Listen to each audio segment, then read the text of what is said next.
Merci, Monsieur le Président, Messieurs les assesseurs. Bonjour, professeur. Bonjour, maître. Okay. Professeur, je voudrais savoir, au moment où vous intervenez, si je comprends bien vos explications, l'exposé que vous venez de faire, vous êtes intervenu en deux temps. Avant l'ouverture de toute enquête et après l'ouverture d'une enquête par la Commission nationale dont vous étiez membre. C'est cela? Oui. Je ne me trompe pas, j'espère. Oui, parfait. Très bien. Vous, en tant que médecin légiste, en votre qualité d'expert, lorsque vous devez intervenir, n'est-ce pas, vous devez faire l'objet d'une désignation? Oui, ben écoutez, d'abord je suis médecin et c'est comme un médecin qui a l'obligation de recevoir un malade et de le soigner. C'est une obligation déontologique. En tant que médecin légiste, lorsque je suis mis en présence d'un corps, j'ai cette obligation déontologique de l'examiner et de donner les informations au moment opportun. Et enfin, je voudrais vous dire quand même que ma mission, je suis un enseignant, je suis un chercheur, je publie. Je publie. Et d'ailleurs, ce qui fait que, vous voyez, vous pouvez chercher sur Google, violence meurtrière dans l'espace public à Conakry, je l'ai publié. Donc, je ne peux pas croiser les bras pour dire oui, j'ai vu, je me résume à ça. Non, je fais mon travail. Mais ce que je sais que je ne peux pas faire sans la réquisition, je ne le ferai jamais. Professeur, lorsque vous êtes en présence d'un cas devant un cadavre dont la cause de la mort n'est pas connue, et que vous devez intervenir pour pouvoir expliquer les circonstances de ces décès, n'est-ce pas, avez-vous, vous êtes obligé d'agir sur la base en vertu d'une réquisition? Maître, oui. Lorsqu'il y a mort d'homme devant un cadavre, la justice me demande, sur la base d'une réquisition, de déterminer les causes et les circonstances de décès. Lorsque quelqu'un perd un parent proche, il n'a pas besoin de la justice, il me demande. J'examine le corps, à sa demande, je fais l'autopsie et je lui donne les résultats. Dans le cas de figure, dans le cas de figure, il y a eu mort d'homme au stade, je suis d'accord, je devrais être saisi par une réquisition pour faire le travail d'autopsie. Mais qu'à cela ne tienne. Très bien. Est-ce que je peux vous reposer la même question pour dire... Non, vous n'avez pas ces droits. Je n'ai pas le droit de poser la question, mais je peux vous dire aussi que, en tant que médecin, je dois répondre à la sollicitation de mes compatriotes. Lorsqu'on me dit, je veux savoir identifier mon parent, je ne peux pas croiser les bras. Je ne peux pas. Professeur... Je dois participer à la restitution des corps, à l'identification des corps. C'est une mission de fait. Est-ce qu'on est d'accord qu'un médecin légiste, lorsqu'il doit agir, il doit le faire dans les limites de la loi, et que la loi, en pareille circonstance, voudrait que vous soyez désigné, et je voudrais qu'en dehors de la loi, que vous m'indiquiez un autre texte qui vous permettrait d'agir en dehors de toute réquisition. Bon, moi je ne vais pas trop discuter vous sur les questions de droit. Lorsqu'il y a mort d'homme, d'accord, le procureur délivre une réquisition pour me demander les causes et les circonstances dans le cadre de son enquête. Voilà. Dans le cadre de son enquête.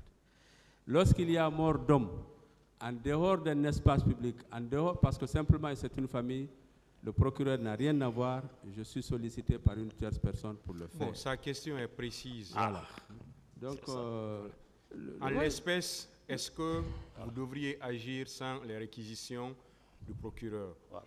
non, pour faire une autopsie, non? C'est ça. Donc, Pour faire une autopsie, non? et vous avez agi sans aucune réquisition. Nous y reviendrons. Non.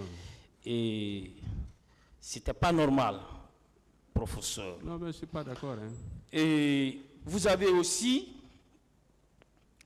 parlé de l'exposition et de la restitution des 31 corps. C'était à quelle date précise? Je ne sais pas. Je ne sais pas. Ça, vous pouvez voir, parce que les vidéos existent, les jours. Moi, je ne sais pas. Je ne retiens plus ça. Parce que moi, je ne m'attendais pas, comme beaucoup de personnes, à ce procès ou à venir parler de ça. Je ne retiens plus. N'est-ce pas avant l'ouverture des enquêtes par la commission d'enquête nationale dont vous étiez membre? Non, je n'ai pas été membre de la commission d'enquête. Oui, avant l'ouverture de la commission d'enquête, oui, on a reçu bien avant. Voilà, c'était bien avant. Oui, bien avant. C'est ça. Vous avez dit ici, à moins que je ne me trompe, je voudrais en avoir la précision, vous avez été membre de la commission d'enquête. Oui, je suis membre de la commission d'enquête. Très bien, on continue. Vous avez eu à gérer les corps au niveau des 2 morgues. Quelle est la capacité d'accueil de chaque morgue? Je répète, cher maître, monsieur l'avocat, Oui. j'avais une capacité à l'époque de 10 corps à Ignasdine, et je dis bien 14 corps à Donka. Pourquoi 14? Parce que c'est un bloc de 10. Pour les 2 étaient à Ignasdine. On a délocalisé un bloc de 10 à Donka, plus un ancien bloc de 4 corps. Donc il y avait 14 à Donka et 10 à Ignasdine. Alors, ça veut dire que si nous prenons les capacités d'accueil des 2 morgues, en tous, 24. Oui, 24. Alors, et vous devriez gérer au niveau de ces 2 morgues 58 corps. Oui, affirmatif. Alors, et ça veut dire que vous avez entassé des corps. Monsieur l'avocat, je vous ai dit que j'ai mis à certains endroits 2 corps dans une même chambre. C'est même sur France 24. Tout le monde l'a vu. Oui, donc, ça dépend aussi de la corpulence des corps. Il y a des corps, bon, je ne sais pas, je ne veux pas vous citer, qui ne peuvent pas rester 2 dans une chambre. Donc, on a essayé de voir qu'est-ce qui est possible pour conserver le corps. Je voudrais quand même que vous mettiez dans l'esprit de celui qui était à l'époque en charge de la gestion de ces corps. Et notre première préoccupation n'était pas tout ça. C'était de dire comment est-ce que je pourrais loger tous ces corps-là, sans pour autant que ces corps ne se décomposent. C'est ça ce qu'on savait. Et c'est pour cette raison qu'on était obligé de mettre 2 à 2 les corps dans certaines chambres, et les corps qui ne pouvaient pas rester à 2, on les a laissés seuls. Vous savez que des témoins ont comparu ici, qui ont fait état de ce que des corps étaient entachés les uns sur les autres. Est-ce que dans ces conditions-là, votre mission qui visait à conserver l'état de ces corps, est-ce que cette mission n'a pas été un échec? C'est vous qui le dites, je vous laisse, vous êtes responsable de vos propos, mais ce n'est pas à vous, c'est à moi qui l'a posé la question. Calmez-vous. Voilà, donc, Calmez-vous, maître. Maître, calmez-vous. Je vous laisse le soin de vos réponses. Moi, je dis et je répète, ce n'est pas à moi d'équiper les chambres froides. Je pense que ça, vous devez le comprendre. Est-ce que vous êtes fatigué ou vous voulez continuer? Oui, parce que ça commence. Hein. Mais je vais essayer. Ce n'est pas à moi d'équiper les chambres froides, d'installer les chambres froides dans des hôpitaux. Ce n'est pas ma responsabilité. Ce n'est pas non plus à moi de voir un peu, de mettre les moyens à la disposition pour pouvoir pratiquer les soins de thanatopraxie. Ce que je pouvais faire professionnellement, humainement, c'est ce que j'ai pu faire. Et mettre les corps 2 à 2, je suis tout à fait d'accord que c'est un gros problème parce qu'en fait, les conditions de rafraîchissement, parce que pourquoi on met le corps dans les chambres froides? C'est pour rafraîchir, pour retarder la putréfaction de ces corps. Et donc, lorsqu'on les met 2 à 2, c'est vrai que la fraîcheur n'est pas suffisante pour pouvoir les garder le plus longtemps. C'est pour cette raison, en plus de la mise en place, des corps dans les chambres froides, les corps étaient préparés. Les corps ont bénéficié des soins de thanatopraxie. D'accord? Donc, et les corps qui étaient mis en chambre froide et les corps qui sont restés sur la paillasse ont été traités. Vous avez également parlé des corps qui n'ont pas pu être identifiés et qui ont été inhumés par la Croix-Rouge. Vous le maintenez? Mais je maintiens que c'est la Croix-Rouge qui est en charge de l'inhumation des corps. Et à propos, je voudrais savoir, est-ce qu'au niveau de nos 2 CHI, il n'existe pas de structures qui s'occupent de l'inhumation des corps en pareille circonstance? Non, vous dites en pareille circonstance. Oui. C'est-à-dire que lorsqu'il y a des morts d'hommes, on appelle crime dans un espace public, vous-même vous l'avez dit, il appartient au procureur. Est-ce que lui, il va désigner une structure appropriée pour faire cette inhumation? C'est lui qui le sait. Mais dans les conditions normales, en dehors de cas du 28 septembre, il y a des sociétés de pompes funèbres qui s'occupent de l'inhumation des corps. Des sociétés j'ai pas bien. De pompes funèbres. C'est les sociétés de pompes funèbres qui gèrent l'inhumation des corps. D'accord? Mais dans notre pays, je crois qu'il n'y a qu'une seule société de pompes funèbres et elle n'a pas été sollicitée. Et si c'est généralement les particuliers qui sollicitent l'enterrement par les sociétés. Parlez dans le micro, s'il vous plaît. Ouais. Elle n'a pas été sollicitée, c'est généralement des particuliers qui sollicitent la société de pompes funèbres pour l'inhumation. C'est tout simplement regrettable de relever que l'on fasse appel à la Croix-Rouge, on laisse les structures internes.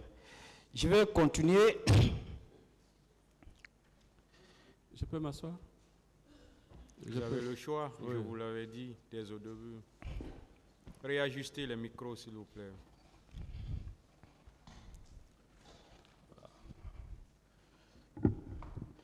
Et lorsque la Croix-Rouge procédait aux inhumations de ces corps, étiez-vous présent? Non. Et qui a mis les corps à la disposition de la Croix-Rouge aux fins d'inhumation? Le service des armées. Le service des armées. Ok, ça veut dire que l'armée était fortement impliquée dans la gestion des corps. C'est à vous de le savoir. Moi, je ne sais pas. Ah oui? C'est vous qui êtes là, s'il vous plaît. Le problème est que, Monsieur le Président, c'est des questions répondues. Parce qu'en réalité, je vous ai dit, au stade, au cimetière, il y avait le service médical des armées. Il y avait les militaires. Il y avait... il veut savoir si l'armée était fortement impliquée dans la gestion des corps. Bon, la gestion des corps, c'est pas... non, elle n'est pas fortement impliquée. L'armée était là. Une autre question. C'est elle qui a déposé les corps. C'est elle qui assurait la sécurité des corps. Mais la gestion des corps était une gestion médicale dans les morgues. Est-ce qu'au moment où on remettait ces corps à la Croix-Rouge, où l'armée, vous l'avez dit, remettait ces corps à la Croix-Rouge, est-ce que monsieur le procureur compétent était présent? Non. Très bien. Vous avez également, en réponse à l'une des questions posées par le procureur Sidiki Kamara, vous aviez dit que c'est sur vos conseils que des corps ont été exhumés pour des fins de tests ADN. Vous le confirmez? Bon, écoutez, j'ai dit que j'étais membre de la commission d'enquête. Et dans la commission d'enquête, il y avait une commission santé. J'étais président de cette commission santé. J'ai proposé. Voilà. J'ai proposé, sachant déjà qu'il y avait des corps non identifiés qui sont inhumés à Cameroun, j'ai proposé qu'on fasse des prélèvements ADN et qu'on envoie les échantillons en France pour faire des croisements. Ça, c'est moi qui l'ai proposé. Je suis en train de dire, c'est sur vos propositions. Oui, absolument. Voilà.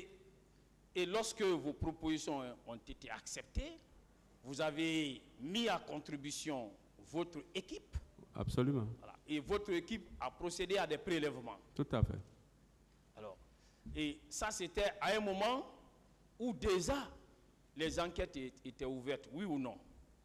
Puisque la commission d'enquête était en train de travailler. Oui, ça c'est au décours des enquêtes, oui. La commission d'enquête était en train de travailler. Est-ce que cela est normal qu'on procède à des prélèvements? Permettez-moi qu'on procède à des prélèvements pendant que les enquêtes sont ouvertes sans que cela ne soit référé à monsieur le procureur. Trouvez-vous cela normal? Mais écoutez-moi très bien. Moi, je ne cherche pas à savoir ce qui est normal ou pas normal. Je vous dis ce que je fais et ce qui s'est passé. C'est à vous d'apprécier, c'est normal ou pas. Oui, mais ce que vous faites doit être conforme à la légalité. Ah, moi, je me suis toujours conformé à la légalité. C'est ça. Un médecin légiste agit dans les limites de la légalité. Je me conforme à la légalité. Tout ce que j'ai fait en 29 ans de travail d'exercice de ce métier. Est-ce que vous savez qu'en procédant à des prélèvements, que cela constitue un travail technique qui est du ressort d'un médecin légiste? Mais ce sont des médecins légistes, des médecins qui travaillent avec moi, qui sont allés avec un protocole, qui ont fait les prélèvements. Est-ce que vous savez que vous, en faisant agir des personnes sous votre autorité, dans le but de procéder à des prélèvements, alors que vous êtes en même temps membre de la commission d'enquête, que vous étiez à la fois en train d'agir comme membre, comme enquêteur, et en même temps comme expert sur le terrain? N'est-ce pas une confusion de qualité? Non, monsieur l'avocat. Et vous savez pourquoi je suis allé dans la commission d'enquête? Oui, allez-y. À deux titres. D'abord parce que je suis médecin légiste et je suis président de l'ordre des médecins. Est-ce que vous pouvez me dénier le pouvoir, en tant que médecin légiste, de faire un prélèvement et d'utiliser les personnes ressources qui sont capables de m'aider à faire ce travail? Lorsque vous êtes enquêteur, vous ne devez pas le faire. Écoutez, lorsque vous êtes enquêteur, permettez-moi, s'il vous plaît, la loi est très claire. Hein? Lorsque vous êtes enquêteur, un enquêteur qui se heurte à des questions d'ordre technique, il doit en référer au procureur pour qu'un expert soit désigné. Vous ne pouvez pas être membre de la commission en tant qu'enquêteur et en même temps intervenir en tant qu'expert. Ça, c'est une confusion de genre. Alors moi, je ne trouve pas la confusion parce que cette enquête a été, cette exhumation a été initiée par la commission d'enquête. C'est la commission d'enquête, ce n'est pas le procureur qui a initié cette exhumation, c'est la commission d'enquête. Je suis membre de cette commission d'enquête. J'ai utilisé les ressources que je dispose pour pouvoir faire ce travail et je l'ai fait et je pense que je l'ai bien fait. Où sont les rapports auxquels vous avez abouti comme résultat en ce qui concerne toutes les opérations que vous avez illégalement accomplies? Bon, le rapport demandé à la commission d'instruction, le rapport a été déposé, je vous ai déjà dit ça. Les rapports de vos prélèvements, je parle. Mais, quel rapport de prélèvement? Oui. Il n'y en a pas? Rapport de quel prélèvement? Oui, les prélèvements qui ont été effectués par l'équipe qui évoluait pendant les enquêtes sous votre autorité. Monsieur et non sous l'autorité de la justice. Monsieur l'avocat, maître, je répète, c'est la commission d'enquête qui a initié cette exhumation. Ce n'est pas le procureur. Un. Je répète que si je suis allé faire des prélèvements, ce n'est pas un rapport de prélèvement que moi je dois déposer à mon mandant. C'est un rapport du résultat des examens que j'ai réalisés. Voilà. Donc, ce n'est pas ici qu'on va me demander de me faire un rapport de prélèvement. Je n'ai rien à faire par ça. Écoutez, vous avez eu à procéder à des opérations qui ont même précédé l'ouverture des enquêtes. Et vous avez eu à décrire ces opérations ici. Et malheureusement, ces opérations ne sont pas suivies des dépôts de rapports. La conséquence, monsieur le ministère public et même le tribunal vous ont demandé de déposer ces rapports. Pourquoi vous avez agi ainsi? Je vous répète, monsieur l'avocat, que je n'ai pas de réquisition. Et je vous informe également, parce que vous êtes avocat, que pendant mon exercice, je répète, près de 30 ans de médecine légale dans ce pays, et j'ai toujours déposé mes rapports, et à temps, quand je suis requis. Et si je n'ai pas déposé de rapport, c'est parce que je n'ai pas de réquisition. La seule fois que la commission d'enquête m'a demandé de procéder à des prélèvements pour effectuer l'ADN, j'ai reçu le rapport a été déposé. Nous ne l'avons pas.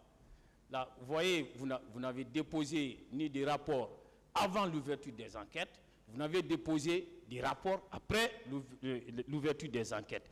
Et je vous donne lecture des dispositions de l'article 77, là, puisque vous voulez nier l'évidence du Code de procédure pénale.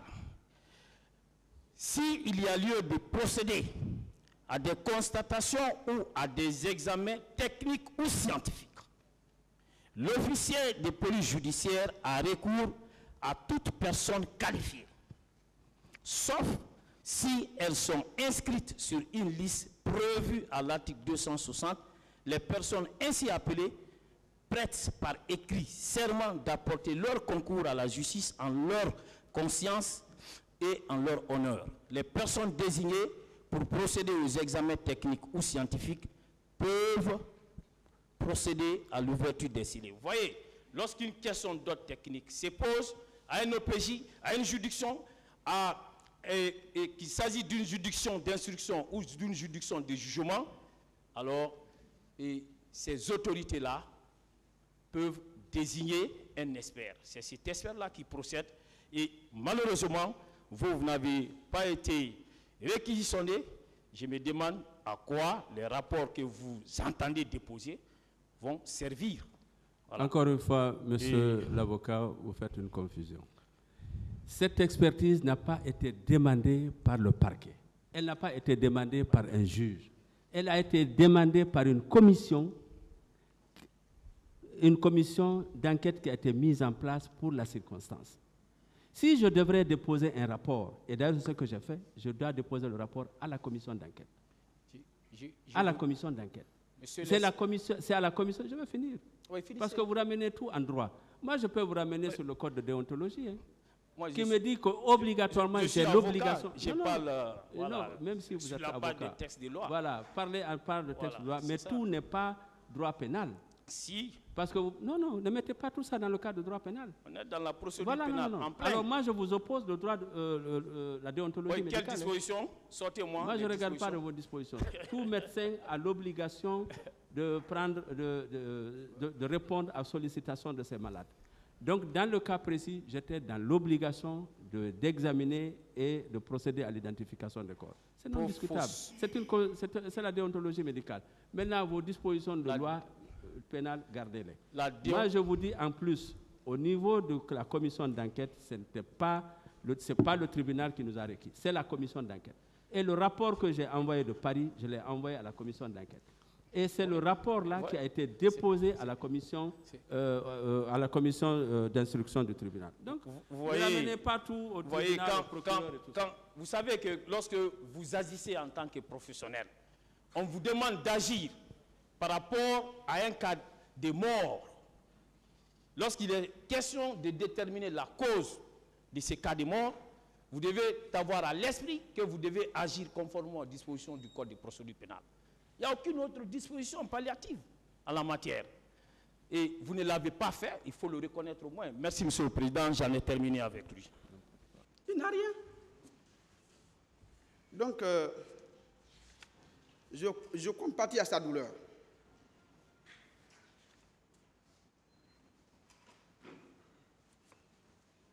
Et puis, le seul élément qu'il a trouvé, certainement, selon lui, constant, concis, précis, c'est le fait de dire que mon client a reconnu avoir proféré des injures à l'égard des manifestants. Je vous dis, monsieur le procureur, c'est vrai. C'est vrai. Et il a reconnu. Il a reconnu. On ne souhaite pas. Si ça se répétait aujourd'hui, il allait le faire. Il allait le faire. Parce que c'est ça notre valeur, l'Afrique. Les enfants ne prennent pas la parole. Ils ne s'expriment pas quand les grands frères parlent. C'est interdit. En France, aux États-Unis, tu n'oses pas. Ton enfant va appeler la police. Voici la recherche de l'Afrique. Quand le grand frère a la parole, les enfants se taisent. Comme s'ils sont au cimetière. Il a fait. Il a dit, celui qui passe rentre dedans. Chez nous en Afrique, ce ne met pas des injures. On passe toute la journée à casser les gueules de nos enfants, verbalement. Je te casse la gueule, envoie-moi l'eau. Fais vite, je veux te tuer. Voici la richesse de l'Afrique.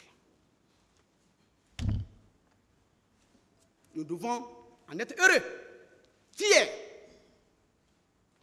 Les autres ont dépassé cette époque. Ça fait longtemps, ça fait des siècles. Nous sommes à l'étape intermédiaire entre la vie humaine et la vie animale. On vient de sortir de la colonisation. Nous sommes en train d'apprendre. Nous sommes en train d'apprendre. Personne n'a appris. Même notre justice. Ce qui se passe ailleurs. Le juge condamne la maman de sa femme. Ça peut se faire chez nous. Quand tu le fais, on va commencer à te haïr depuis le village. C'est ça notre valeur. C'est une richesse originale. Elle est belle. Ah oui, il a dit. Il s'est adressé à ce jeune frère. Je m'adresse au grand frère. Si cela est une infraction, certainement je demanderai au tribunal une requalification des faits en sa faveur. Si cela est une infraction, il a dit. Ce sont des mesures de correction. Les corrections chez nous, elles sont d'abord verbales, mais elles sont sans poids.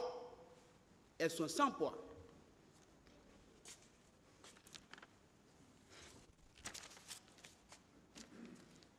Donc, le second substitut, ils sont tous des camarades, c'est ça notre chance. Le second substitut, Sidiki Camara, en toute honnêteté, je l'ai aimé.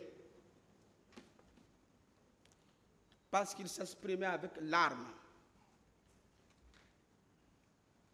Je l'ai aimé. Il a fait des démonstrations juridiques. Mais sa démonstration n'était pas originale. Ce n'est pas lui qui avait préparé. C'est ce que j'ai compris. Parce que vers la fin, il a pleuré.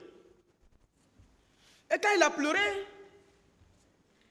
soyez rassurés, j'ai vu dans la salle, il n'y avait pas de candidat pour l'accompagner. Il n'y avait pas de candidat. Même les partis civils, en faveur desquels d'ailleurs ces vaillants procureurs communiquent, personne ne l'a accompagné. Personne. Je m'étais porté candidat. C'est M. Mbombe Mara mon voisin qui m'a dit, mais tu es malade? Je dis, mais écoute, je ne peux pas laisser mon frère seul pleurer.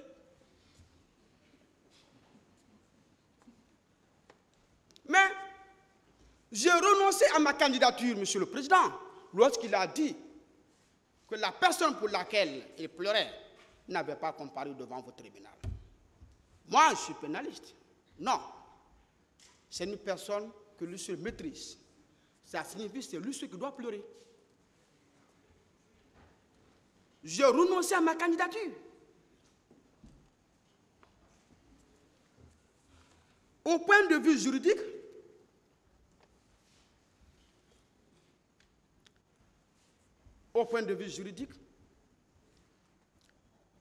j'en viendrai. On confond tout sur le chemin. On confond tout sur le chemin. On agace le droit pénal dans son essence. On confond témoin et partie civile et témoin. Même pas nous. Ayez pitié quand même au tribunal.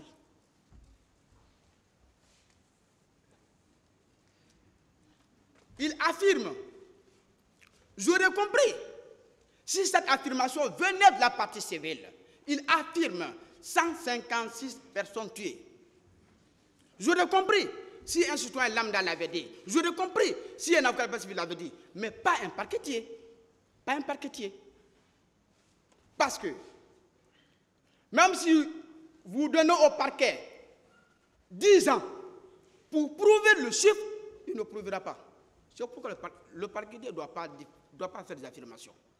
Parce qu'il est là pour la société, y compris les personnes qui sont mortes, y compris les accusés. En quelque sorte, le parquet occupe un pont médiane. Ce pont médiane, même si la distance qui le sépare entre la partie civile et lui est plus courte que celle qui le sépare avec la défense, mais c'est le point médiane. Ce n'est pas une partie prise absolue. C'est relatif.